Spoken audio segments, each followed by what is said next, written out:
Hello everybody, welcome to the latest edition of the Coaching Conversation. In this series, we're aiming to help business owners, business leaders and fellow coaches by sharing our experience and the experience of our guests who've coached people all around the world in all of different sectors and industries that you can imagine. So very little more to say other than do please now sit back, relax and enjoy this edition, and look out for a special offer for our loyal audience at the end of the programme. Hello everybody and welcome to this edition of the Coaching Conversation. Our subject for today is conflict resolution. And I'm really pleased to say that I'm joined today by my guest Dan Tocchini, all the way from Horseshoe Bend, Idaho, United States of America. Dan, welcome to the Coaching. Welcome. Thanks, Graham. Love being here. Thank you very much. You have a number of roles. You are a founding partner of Take New Ground. You're a board member of The Grid, a web publisher, to name but two. But I've got to tell the audience this, because when I was looking at your LinkedIn profile, it made me smile.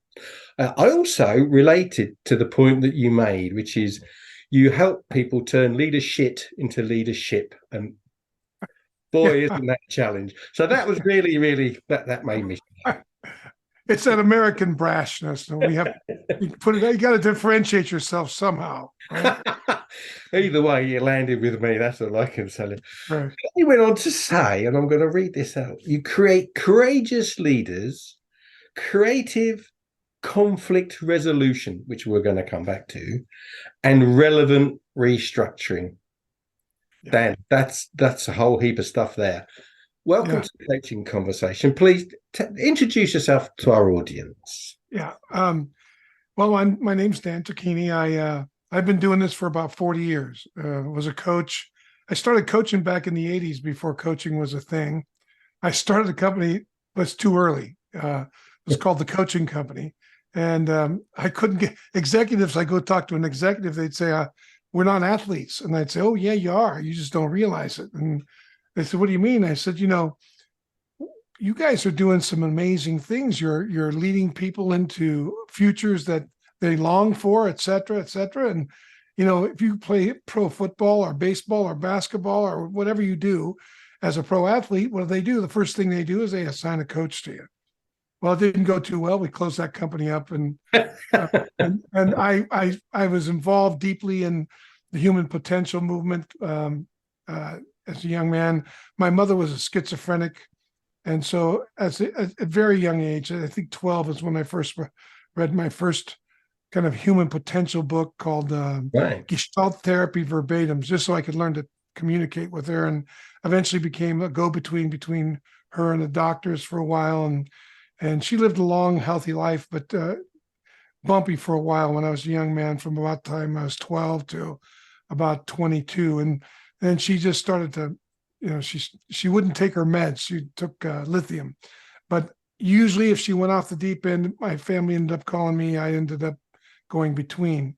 And I think that started my love for understanding people, particularly how to stand with people when they get conflicted, which is usually when people really need a coach to get some perspective, to remember what they're about, to look at new possibility where they don't see any, to find possibility where they think it's a threat, because most new possibility shows up like a threat usually first. So yeah, interesting. And I had to say, the idea of the background that gave you the foundation for getting into coaching, it can't get any more solid or even more challenging than that. That's incredible. So as a coach, what does being a coach really mean for you? And not just as a way of earning a living, but the work that you do. What does it mean to you? Well, like I said, like the website says, we turn leadership into leadership. And what does it mean to be leadership? Well, there's a lot of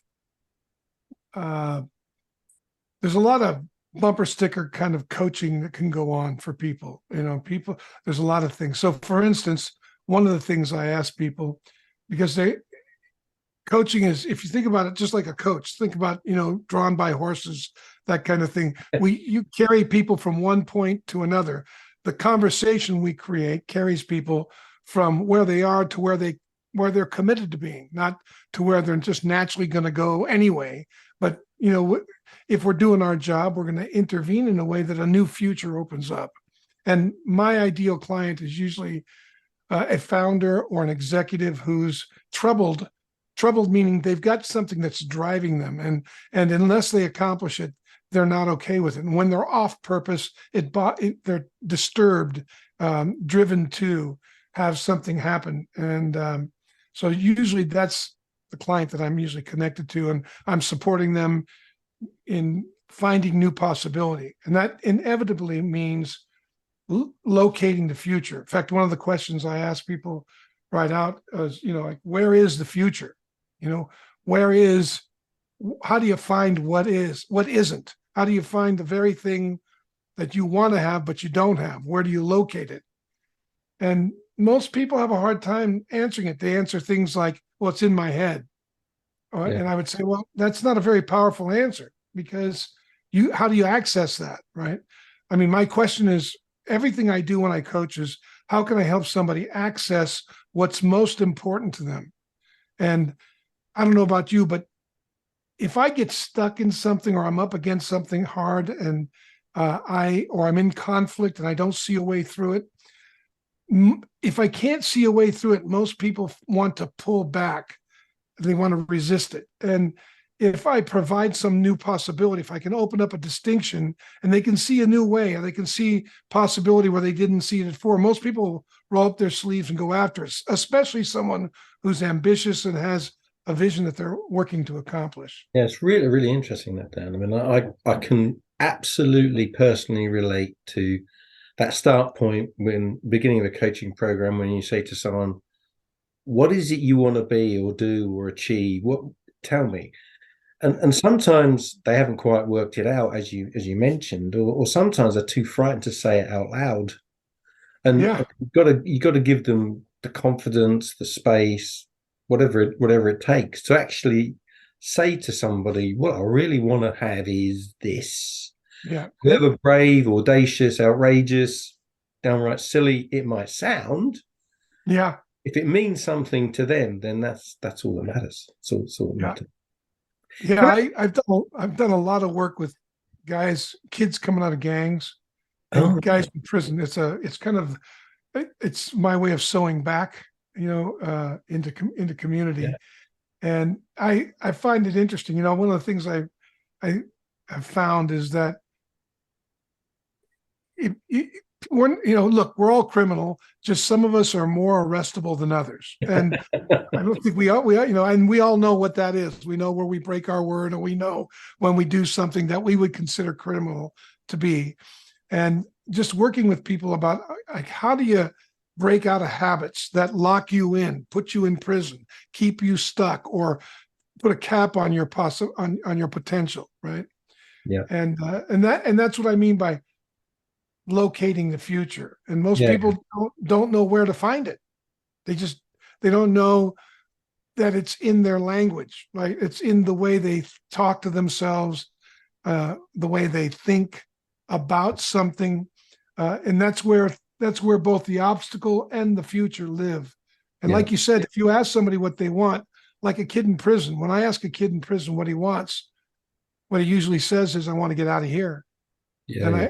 And I say, well, that's not really a vision, because once you get out of here, you're coming right back, right? Because now what, right? And I don't know about you in the UK, but in the United States, the recidivism rate is about 87%. And if you think about it, people, when they get stuck on something, if they get away for it a while, if they can't find, if I have a habit that's really keeping me from the future, people try to break away from them, but they end up returning to them because they can count on it. So how do you intervene in that? How do you make that how do you open up possibility out of that? And that's really coaching to me. Yeah, I get that. I mean, obviously, coaching is about change, and change is challenging. it's easy to, no, that's not right. It's easier sometimes to stick with what you know rather than what you don't know. Coming Yeah. back to conflict resolution, what for you in a coaching context is conflict resolution? How does it manifest, and what does it mean? Well, look, I'm in conflict comes up when what I want, what I'm interested in, I'm not getting it. I don't think I'm going to get it. I want it. And I feel like somebody else is, or something else is keeping me from it. And, there's something between me and what it is that matters most to me. And there are numerous conversations that people have to engage in order to utilize the conflict so that it becomes a possibility.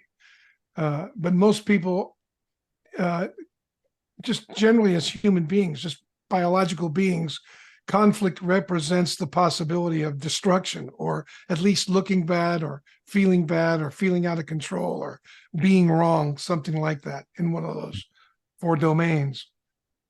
And So, and so there's a tension, obviously, about what's wanted and needed, and there usually I feel that I can't get it. if it's a physical barrier or an attainment barrier rather than an interpersonal barrier, a problem with some people or a person, when it's a thing type barrier, how do you tackle that? Well, there's a couple of ways. First off, I operate from a couple of very simple neurological realities, and one of them is people always make the best choice they see available. So it may not be the best choice available, but it's the best choice you and I see. We don't get up in the morning and go, today I think I'm going to make the second or third best choice I see available. So if it's a thing or a circumstance that I feel is between me and what I want, it really isn't. It's the way I'm talking about it. It's the way it's what I think is possible in it. And there's usually I know for me, when I work with others and I work even with myself, or I have somebody coach me, I'm usually fighting the difference between my perception and other perspective. And if I'm fighting for my perception, I'm going to go around trying to prove and protect the way I see the world. So if the circumstance looks like I can't overcome it, it's probably because I have not. My perception tells me it's impossible to overcome it. And that's really, if you're going to coach somebody, there's nothing more rewarding than seeing somebody achieve something that they Yeah, thought was impossible, right? absolutely.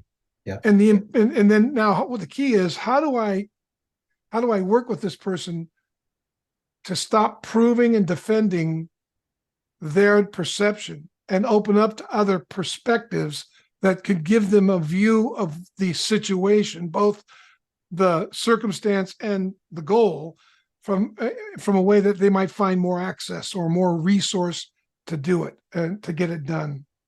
that's a really interesting perspective, and I really love the concept. Are there any particular tools or questions that you use to open their mind up to new stuff? Yeah. Well, I mean, it's well, yeah. So they're more like distinctions for me. So one thing is, if somebody's stuck, I remember that they're making the best choice they see available. So if you see somebody make a stupid choice, remember it wasn't stupid to them. That's why they made it. Now, and then I ask myself, well, what way of being or what way of relating to what they're up to is actually producing this behavior or this choice? Like, what makes it right for them to make this choice? And that I want to get into their perception. I want to understand the way they see the world. The other thing is, I know that people always act congruently with the way the world occurs for them. So if I can get into their thinking, if I can understand how they are seeing it, then I understand how the world's occurring for them. And the third thing is that the way the world occurs for people happens in language. It happens in the way that they're talking to themselves, the way they see the situation. So I'm listening to and for how their predicates, how they position themselves in it, like this is impossible, or this I'll listen for a specific complaint, right? Okay. Because the complaint is really it's a longing to have something that I don't think I can have, but I'm complaining because I don't want to risk losing what I have. So the complaint causes me to think and feel a certain way. Then I react to that complaint, and that reaction gives me, like, usually I move away from the challenge because I'm afraid of it, and that I'm settling for a certain level of mediocrity, or a certain level of what I know I can get, because I don't think I can get what I really want. And so I start to explain, I start to understand first, what is the complaint? Then what's the behavior that comes out of that complaint? Because most people, when you complain, you really don't like what you have, but you don't realize I'm complaining. I don't realize I'm complaining because I'm getting something from the complaint. I can't have what I want, but at least I can have this. It could be simple as feeling superior, or feeling right, or ratifying my view of the world. It could be that at least people will work with me at this level, even though I can't get to that level. There's all kinds of payoffs that I get for staying there. And at least I have that. And I don't, but if I go for the complaint, I might have to risk all that as well. And I don't know if you noticed, but people who, when you get stuck, any human being that gets stuck, they're going to make themselves right about why they're stuck, Yeah. and right about how come they can't have it. So inviting them into a new relationship might start with something as simple as saying, if it wasn't that way, would you want to know? Yeah. Right. And Got which it. throws them back upon themselves. And if they go, yes, well, then I can say, well, let's look at a different perspective. And so there's a number of ways to work into their perspective so they can get a hold of the perspective, or at least depersonalize it enough to perceive something outside of it, another perspective. Yeah, it's interesting this. I mean, one of the phrases I use, and not exactly the same as you, but in a trying to ascertain what someone really, really is aspiring to. I say to them, if you had a magic wand and you waved it, what would it look like? Right on, right on. And you remove the barriers, or the self-limitation thought processes that basically say, I can't do that because. And another technique that I use from time to time is say, well, if they're stuck with fear, or they're stuck with risk, say to them, well, what could possibly go wrong? What's the worst that could happen? And what would you do if that happened? And what would you do if that happened? Right. Well, that's really a powerful cognitive approach, because the more I voluntarily look into what I'm afraid of, the amygdala calms down, because as I'm looking, I'm still alive. So I feel better and better about doing something about it. So it makes a lot of sense. Yeah. Yeah. If the conflict, if the limitation, if the complaint is interpersonal, it's related to a person or people, do you do anything different, or how do you go about that? I don't. I use the same approach, because, look, if I shift who I am, the other person has to shift who they are, because there's a system of relating. So I can't control them, but I can control myself. So if I'm clear about what I'm up to, and I'm grounded about what I'm committed to in the conversation, then where the other person is just, I call it the great adventure. If I say something difficult and you don't like it, and then I just listen to what you're saying, and I can take it in and I can learn from it. Because look, if I'm not proving and protecting, then I'm going to learn and transform as I learn your perspective. So all you're doing is giving me information about your interests. And at some point, if there's any possibility of resolving the conflict, it's usually because we're better off together than apart. And the only way to know that is to understand my own interests and see how they interact and integrate with your interests. And if I look at that long enough, I may see a way to work this through. If it doesn't work through, that's okay too, because now I know I'm better off without this then with you, and that will resolve the conflict. So it's like working towards one of those two. There's no doubt empathy is a big player in this. The more you can understand someone else's perspective, the better chance there is of finding a way forward together. So I fully get that. But sometimes, you're just diametrically opposed. They want something you don't want them to have, or the other way. That's right. Exactly. And that's just a reality of life occasionally.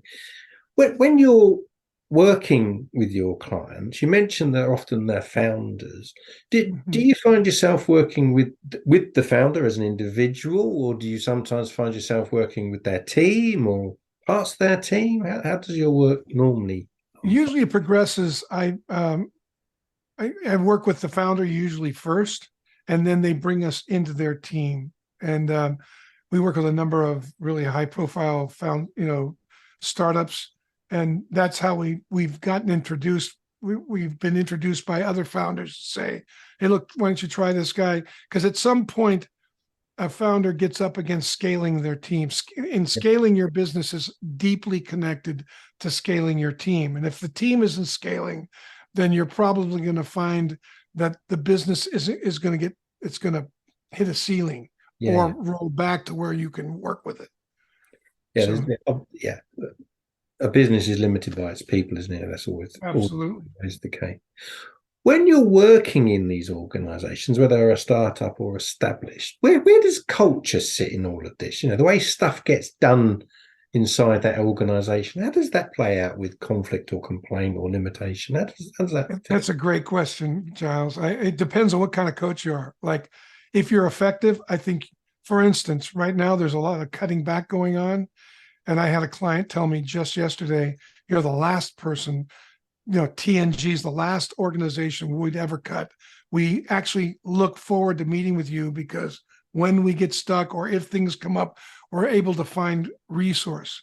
So if you're adding value, and it's the kind of value that really adds up to the mission of the founder or the team, that you're going to have a secure place. We usually do very well, and we're killing it right now. As things go tough in the economy, innovation is a very important reality, and we are very good at stimulating that with our clients. So I don't know if that answers your question. I think it does. I was really meaning, rather than the wider sort of economic culture, the actual internal culture of the organization, the interplay between the people. How does that play out in relation to the complaint, the limitation, the conflict that either the founder or the team members are experiencing? They usually use us to support problems on the team, usually internally first. That there's usually some personality differences, working differences, different ideas, different styles. And we usually end up working with them on getting hard on the problems and soft on the people. That usually gets conflated. So if they can start to identify what the real issue is, they can get off of the personalities. And that's usually how we get our toehold in the culture. Right. Yeah. Looking at your typical coaching programs, do they have a typical finite life, 6 months, 12 months, or longer? How does it typically? I have a number of clients that have gone. I have one client's been with me for 15 years, and another client. But our clients usually go, at least 3 or 4 years. Rarely do we just stay a year because we get deep into the organization, and a lot of our clients, they'll pay us in stock as well as in cash. Which then means we're part of the organization. Yeah. And that we know we've reached a good level of value when they look up and go, hey, would you be willing to take this year's contract, whatever it is, whether it's with our team or with one of us? Would you take a portion in stock? And we love that. That's one of the ways we actually keep our consultants are really sticky because they're invested in a lot of the companies. They get a piece of that. And so they stick around. That's never happened in all the time I've been coaching with our practice. We've never had that kind of offer. It's a really, really interesting thing.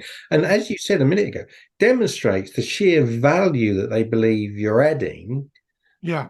by giving you a slice of the action. I mean, also it aligns your interests with theirs at the same time. Yeah. Yes, Well, yeah, fascinating. one of the guys I was talking to, he just came through one of our leadership programs. We've been coaching him for 6 years, and he decided to come out to Hawaii to one of our leadership programs where we do a leadership program, 4-day intensive, and we invite our clients, and then sometimes they bring their loved ones, sometimes it's open to the public, but we get our clients coming and they bring people with them.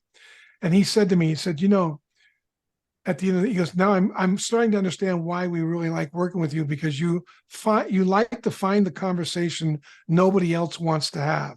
And if you think about it, if you think about a culture in an organization, it's like a table, right? And there's certain conversations under the table, and then and those are the ones that are not acceptable, right? And then there's the conversations that are on top of the table. And what I've noticed is that organizations are usually driven by the conversations under the table. So if you can get them up on the table, they've got some great value because people really want to talk about them. They just don't have the language to do it. And if we can help them and create the language, and they can depersonalize it, oh man, it's amazing what they'll do and how they bond in doing it. Even if they may not like each other, they respect each other a lot more. Yeah, it's interesting, isn't it? I mean, the word trust comes into that conversation, doesn't it? Yeah, The reason exactly. that you're having it under the table is because you don't trust someone or something about the circle. Exactly. What's going to happen if I talk about exactly how's it going to be used on me, and what's going to happen in the future? Yeah, And great teams have loads and loads of trust. That doesn't mean they like each other, but they got loads and loads of trust because they know yeah. exactly what's going to happen when They know they can count even. on each other no matter what, because they're aligned with the mission, right? And Yeah, yeah. I may not like you, but I can count that you're going to deliver, and what I depend on from you will be there. Yeah, right Yeah, on. and your reaction to me will be persistent and consistent, and I know what I'm going to get, and It's a great it's distinction. all manageable. Yeah. Right on. When you are working with your kinds of organizations, you've mentioned founders. Do you Yeah. and startups? Are they your organizations of choice, or do you prefer the more established organizations? What really We have a broad range. If you look at our site of, like, we've worked with Nike and their top executives in Portland on the marketing side, uh, pretty deep into Nike. And so that's a big company. It's been established, Yeah. has had lots of problems, issues in change. They've hired us to help them make a lot of executive changes and, work that out. And then organizations like Jenny's Splendid Ice Cream, which is it's a pretty good size company. They make craft ice cream. Jenny Brittenbauer's the founder. We got to know her, helped her kind of do some internal work with her board and get that thing started. And it really depends on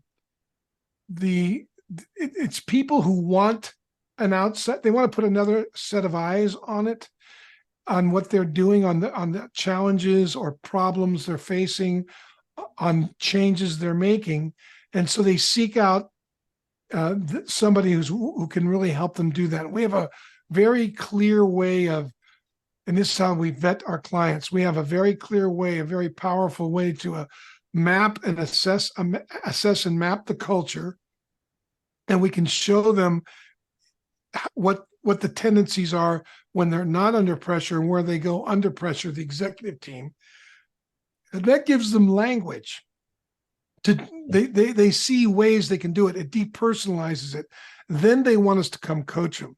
So if they're a startup, if they feel great because we can help them put the team together. If they're stuck, they can begin, when we identify the tendencies, they go, oh man, if you can define the breakdown better than the client, you have instantaneous credit. So we really focus on what is the issue, what is it you want to get done, what is it that you're facing, and the more, if we can get that really clear, they'll do something like, oh, that's it. And the minute we hear, oh, that's it, we know that there's a credibility now. We can go to the next step. So that usually gets us in deeper in whether they're a small or large company.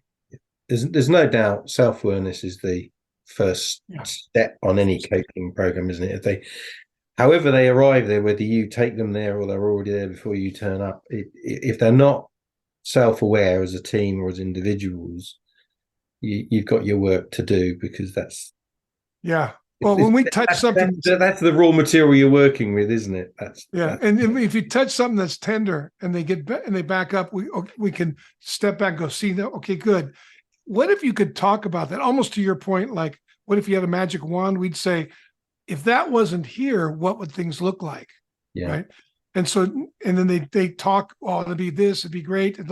Okay, we could, then let's talk about that, but let's talk about it in a different way than you're used to. And we have a number of ways of chunking things down so they feel good about it. They feel empowered in it, even though it's threatening and they might get defensive from time to time.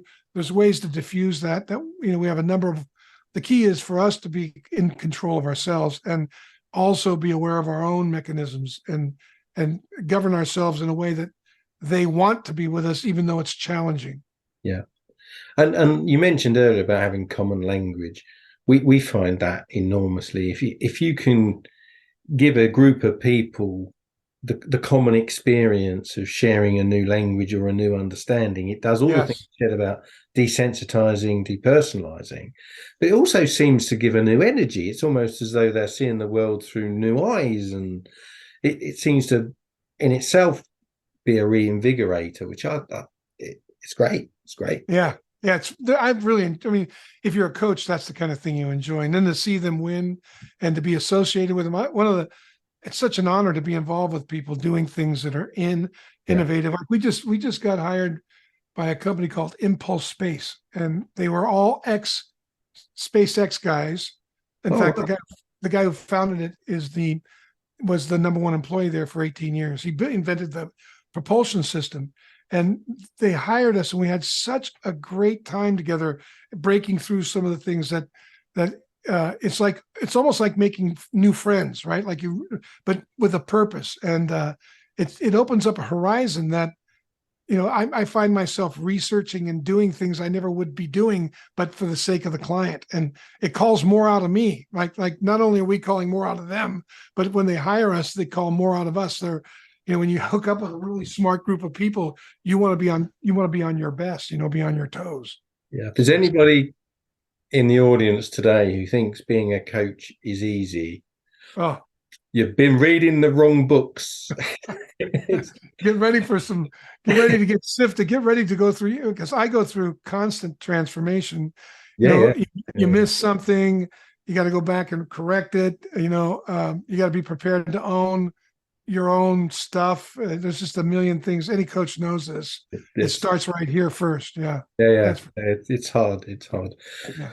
Dan, it's been really great talking with you. Thank you for your time today. I've come away from this seeing conflict as a complaint, and I never looked at it like that. And that is really, really great news for me. Thank you for sharing that. Thank you, Graham. How can our audience find you? Where will you be other than Horseshoe Bend, Idaho? How can they get up with you? I travel. I live here, but our offices are in LA. And my partner, Adrian, he's co-founder. He runs those. You can find me on LinkedIn, Dan Tocchini, on LinkedIn, on Instagram. And you can also find me on the Naked Leadership podcast. Both we broadcast both on Apple and Spotify. I think we're in the top 2% of downloads on Apple, and you can find us there. We've got and if you really want to hear an interesting episode 130 is a very interesting. I'm writing it down. 130. Check it out. Yeah. Dan, thank you very much, and everybody else in the audience tonight, thank you very much for your time. Thanks for listening. Hope it was great. Hope you found it interesting, and see you again soon. Thanks, Graham. Ciao.